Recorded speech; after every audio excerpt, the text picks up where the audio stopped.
मेरी शादी 5 लड़कों से हो गई। शरीर में हट्टे कट्टे और मैं बिल्कुल दुबली पतली। उन सबको कैसे झेलती। जैसे ही सुहागरात का टाइम आया, वे 5 लोग बारी बारी से मेरे साथ सुहागरात मनाने लगे। उससे तो मेरे पैरों तले जमीन खिसक गई। दरअसल मैं ऐसे खानदान में पैदा हुई थी जहाँ सभी भाइयों की दुल्हन एक ही लड़की बनती थी। मेरी माँ भी मेरे पापा और ताऊ जी और चाचा जी एक ही पत्नी थी। मैं 15 साल की थी और मुझसे बड़े मेरे 4 भाई थे। घर में शादी का माहौल था क्योंकि मेरे चारों भाइयों की शादी थी। भाभी सिर्फ एक थी। अभी मुझे उस बारे में कुछ खबर नहीं थी। मैं बिल्कुल अनजान थी। मुझे नहीं पता था कि ऐसा भी कोई रिवाज होता है। मैं तो इस खुशी में झूम रही थी कि घर में मेरी 4 भाभियां आएंगी। लेकिन भाइयों की शादी के बाद जब दुल्हन का गृह प्रवेश किया जा रहा था, तो मेरे चारों दूल्हे भाइयों के साथ केवल एक ही दुल्हन थी। सब लोग बहुत थे कि घर में बहू आ गई है, पर मैं सिर्फ इसी सोच में थी कि आखिर मेरी बाकी की 3 भाभियां कहाँ हैं। खैर, मैं इस सबको भूल गई और नाचने में लग गई। कुछ दिन यूं ही निकल गए। रोज देखती कि मेरी भाभी के पास सभी भाई जाते हैं। पढ़ाई लिखाई उस समय होती नहीं थी, और अगर थोड़ी बहुत होती तो वो सिर्फ लड़कों के लिए। लड़कियां को पढ़ाई नहीं करने दी जाती थी। कुछ दिन बाद मेरी सहेली की बहन की शादी थी। उसके पिताजी और मेरे पिताजी अच्छे दोस्त थे, इसीलिए उन्होंने शादी में हमारे पूरे परिवार को बुलाया। सब लोगों के साथ मैं भी वहां गई। जब उनके यहाँ बारात आई तो 3 दूल्हे थे। मैं फिर सोचने लगी कि इनके यहाँ तो सिर्फ एक लड़की की ही शादी है, तो फिर दूल्हे 3 कैसे हैं। खैर, उनकी शादी के बाद मैं घर पर आई। जब माँ को सारा काम करके खाली बैठे देखा तो मैंने माँ से पूछ लिया कि आखिर ये क्या है, एक लड़की के इतने सारे दूल्हे कैसे हो सकते हैं। तभी मेरी माँ ने मुझे प्यार से समझाया कि बेटी, हमारे समाज की ये एक प्रथा है जिसमें जहाँ लड़की का रिश्ता तय किया जाता है, वहाँ जितने भी भाई होते हैं उन सब से शादी होती है। मैंने माँ से पूछा कि इतने सारे लड़कों को एक अकेली लड़की कैसे संभाल पाती है। तभी माँ ने कहा कि बेटा, अब जैसे भी हो ये सब तो करना ही पड़ता है। अब लड़की की किस्मत बता सकती है कि उसकी कितने लड़कों के साथ शादी हो सकती है। मेरी ज्यादा कुछ समझ में नहीं आ रहा था, तो मैं वहां से उठकर चली गई। कुछ दिन बाद जब मैं 18 साल की हुई तो मेरे घर पर मेरी शादी करने की बात चलने लगी। भाई और पापा ने मेरे लिए रिश्ता देखना शुरू कर दिया।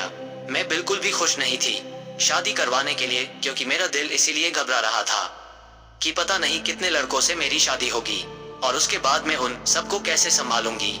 लेकिन मेरी कहाँ चलने वाली थी। आखिर होना तो वही था जो घर के बड़े चाहते थे। खैर, दूसरे दिन मैं अपनी माँ के साथ बैठी थी, तभी मेरे सबसे बड़े भैया आए और कहने लगे कि नीता का रिश्ता तय कर दिया गया है। बहुत अच्छा खानदान है, लड़के 5 भाई है। ये सुनते ही मेरे पैरों तले से जमीन खिसक गई। 5 लड़कों को मैं कैसे संभाल पाऊंगी, बस यही सोच मुझे खाए जा रही थी। मैं बार बार इस समाज के इस गलत रिवाज के बारे में सोच रही थी। हम लड़कियों का ख्याल जरा भी नहीं है किसी को। मैंने कई प्रयास किए कि किसी भी तरह ये शादी ना हो, लेकिन शायद किस्मत में भी यही लिखा था। मैंने अपनी माँ और भाभी से इस बारे में बात की, लेकिन उन्होंने भी मुझे बोल दिया कि तुम्हें अब इसे स्वीकार करना पड़ेगा।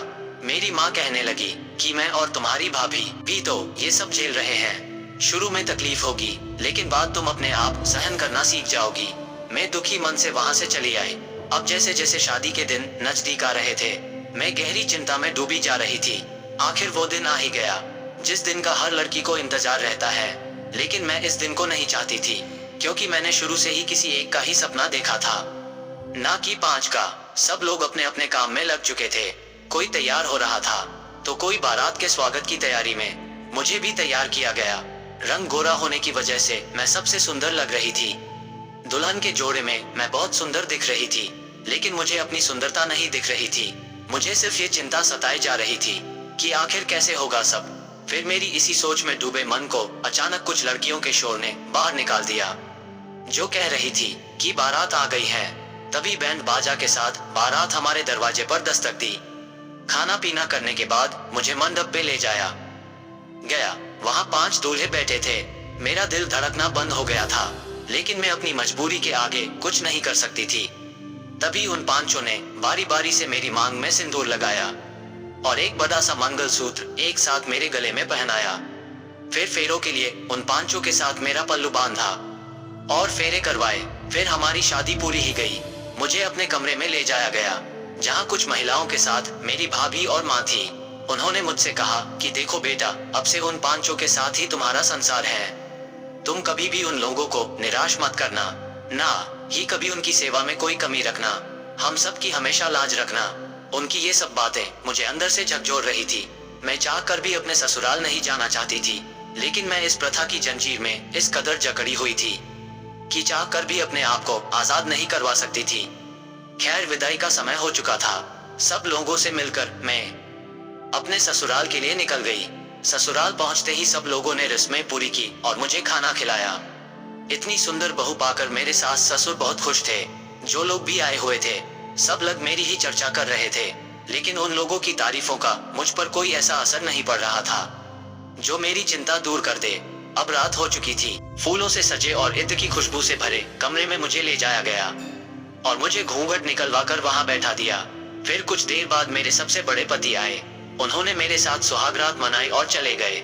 मैं दर्द से करार रही थी, लेकिन फिर भी मैंने खुद को संभाला और अपने कपड़े सही किए और फिर से सेज पर बैठ गई। फिर मेरा दूसरा पति कमरे में आया और उसने भी मेरे साथ वही किया। ऐसे करते करते मेरे पांचों पतियों ने मेरे साथ सुहागरात मनाए। सुबह फिर उठकर मुझे घर के काम में लगा दिया। दर्द के कारण मुझसे ठीक से काम भी नहीं किया जा रहा था, लेकिन मैं आखिरकार कर भी क्या सकती थी। ऐसे रोज रोज होता रहा। रात भर एक मशीन की तरह वो लोग मेरे साथ गलत व्यवहार करते थे और दिन में घर का काम मेरी हालत खराब कर देता। फिर एक दिन मुझे अपने माता पिता से मिलवाने के लिए मेरे पिहर ले जाया गया। वहां जाकर मैं सब लोगों से मिलकर बहुत अच्छा महसूस करने लगी, लेकिन मैंने अपनी भाभी को सब कुछ बताया तो उन्होंने मुझे दिलासा दिया और कहा कि मैं तुम्हारे भाइयों से इस बारे में बात करूंगी। तभी मेरा वापस जाने का समय हो गया और मैं अपने ससुराल चली आई। उधर मेरी भाभी ने मेरे भाइयों से बात करके मेरी सास को बोला कि हमारी नीता बहुत कमजोर है, वो एक साथ पांचों लोगों के साथ संबंध बनाने में अभी सक्षम नहीं है, तो आप थोड़ा दया करो उस पर। फिर मेरी सास ने मेरे पांचों पतियों के दिन बांध दिए कि एक पति एक रात को ही मेरे साथ रह सकता है और इस तरह हर पति को हफ्ते में एक बार मेरे साथ आने की बारी आती। अब मैं कुछ ठीक होने लगी थी, क्योंकि अब रोजाना सिर्फ एक पति ही मुझसे संबंध बनाता था, लेकिन मेरे सबसे छोटे पति बाकी सबसे अलग थे। वो मुझे समझते थे, मेरे मूड का भी ध्यान रखते थे और मेरी हर तकलीफ को समझते थे। जब कभी मेरी तबीयत ठीक न होती तो वो मेरा ख्याल रखते थे। मैं भी उनसे ज्यादा प्यार करती थी, क्योंकि सिर्फ वो ही थे जो मुझे अपना मानते थे। अब धीरे धीरे हम दोनों एक दूसरे के ही सपने देखने लगे थे। मेरे सबसे छोटे पति को अब बिल्कुल पसंद नहीं होता कि उनके बड़े भाई मुझे छुएं, लेकिन उनकी और मेरी एक ना चलती थी। आखिर उनकी भी पत्नी थी।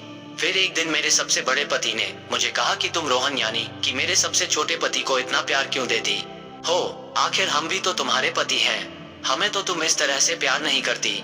मैं उन्हें कुछ नहीं बोल पाई। फिर उन्होंने गुस्से से मुझे पीटना शुरू कर दिया और गलत व्यवहार मेरे साथ किया। मैं दर्द से करार रही थी, लेकिन उन्होंने मुझ पर बिल्कुल भी दया नहीं की। इस तरह से मेरे बाकी के पतियों को भी मेरा रोहन के साथ प्यार बिल्कुल भी नहीं भाता। वो भी मुझे मारपीट का शिकार बनाने लगते। रोहन को ये सब बिल्कुल भी पसंद नहीं आ रहा था, लेकिन वो बेचारे क्या करते। एक दिन मेरे मायके से संदेश आया कि मेरे भतीजा हुआ है तो मुझे वहां बुलाया गया है। मेरे सास ससुर ने मुझे से कहा कि कल तुम अपने मायके चली जाना, तुम्हें रोहन छोड़ आएगा और 2 दिन बाद वापस ले आएगा। मैं खुश हुई, क्योंकि कम से कम 2 दिन तो मैं इन हनवानों से छुटकारा पाऊंगी। उस रात रोहन की बारी थी मेरे कमरे में आने की। रात होते ही रोहन मेरे कमरे में आए।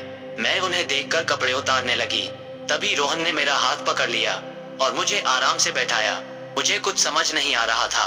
तभी रोहन कहने लगे कि देखो नीता, मुझसे तुम्हारी ये तकलीफ नहीं देखी जाती है और ऊपर से तुम्हें कोई और छुए मुझे बिल्कुल बर्दाश्त नहीं होता है।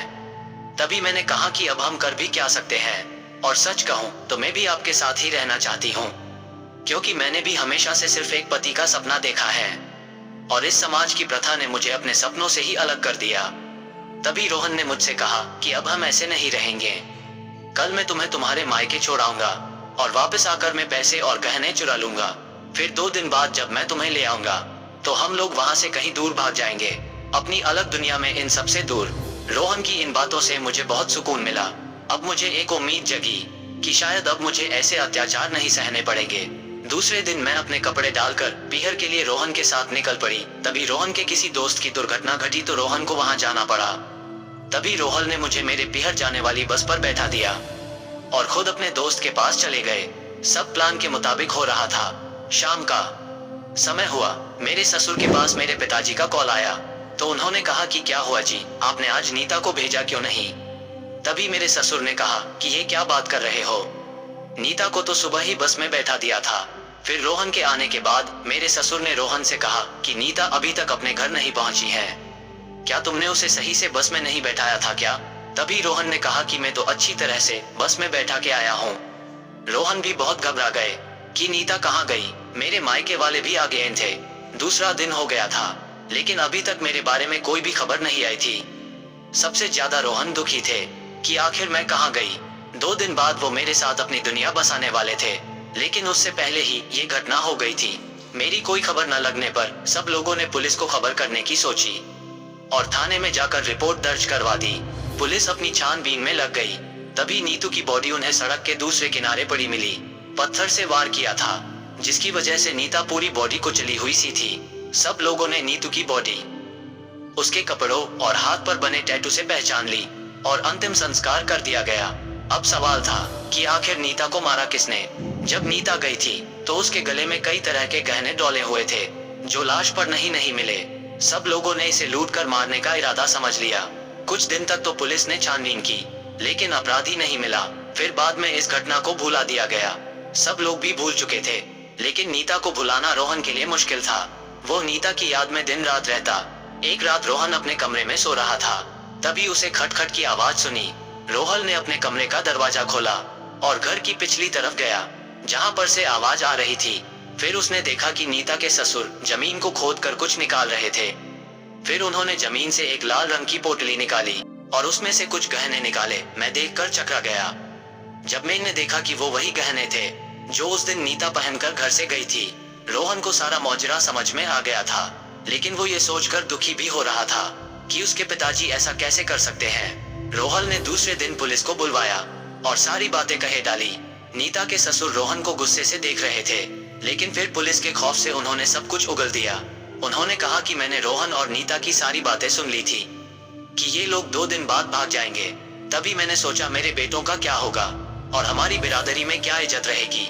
इसी डर से नीता का पीछा करने लगा और कुछ मैंने गुंडे आदमियों की मदद से नीता को मरवा दिया ताकि वो रोहन के साथ भाग ना पाए। और मैंने गहने निकाल लिए ताकि लोगों को लूटपाट का मामला लगे और हमारे गहने भी बचे जाए। पुलिस अब नीता के ससुर को गिरफ्तार कर चुकी थी। रोहन की आंखों से आंसू नहीं रुक रहे थे कि ये कैसी प्रथा है जिसकी वजह से लड़कियों को इतनी तकलीफें झेलनी पड़ती है, और अगर वो खुलकर जीना चाहे तो उन्हें जान से मार दिया जाता है। रोहन अब अपनी पूरी जिंदगी नीता की यादों को समर्पित कर चुका था। तो दोस्तों, उम्मीद करते हैं हमारी आज की कहानी भी आपको पसंद आई होगी। आपका क्या कहना है इस कहानी के बारे में कमेंट करके हमें जरूर बताएं।